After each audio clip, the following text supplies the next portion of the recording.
উচ্চতম ন্যায়ালয়ৰ নিৰ্দেশত হৈছে চৰকাৰে ন্যায়ালয়ৰ নিৰ্দেশ পালন কৰিবই লাগিব। ভাৰতীয় জাতীয় কংগ্ৰেছ কিছু নেতা আৰু সাংসদ ৰকিবুল হুছেইনে উচ্ছেদিত পৰিয়ালৰ ওচৰলৈ গৈ যি চকুৰ পানী টুকিছে, এই চকুৰ পানী হ'ল ঘৰিয়ালৰ চকুৰ পানী। এতিয়া ফৰেষ্ট প্ৰটেকশ্যন এক্ট 2011 চনত কেবিনেটত কোনে গ্ৰহণ কৰিছিল?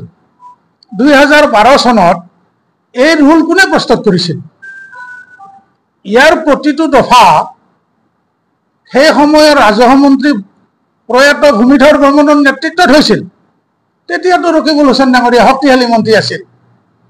সেই সময়ত গোৱালপাৰা জিলাৰ প্ৰায় 46খন ফৰেষ্ট ভিলেজ, সেই ফৰেষ্ট ভিলেজত উচ্ছেদৰ যিটো আইন, এই আইনখনটো কংগ্ৰেছে প্ৰস্তুত কৰিছিল।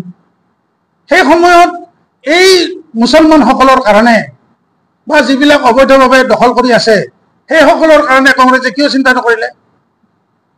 আজি 2011 চনত কেবিনেটে গ্ৰহণ কৰা আইন, 2012 চনত চৰকাৰে বনোৱা আইন, আজি মাননীয় মুখ্যমন্ত্ৰী ডক্টৰ হিমন্ত বিশ্ব শৰ্মাই মাত্ৰ এইটো ৰূপায়ণ কৰিছে।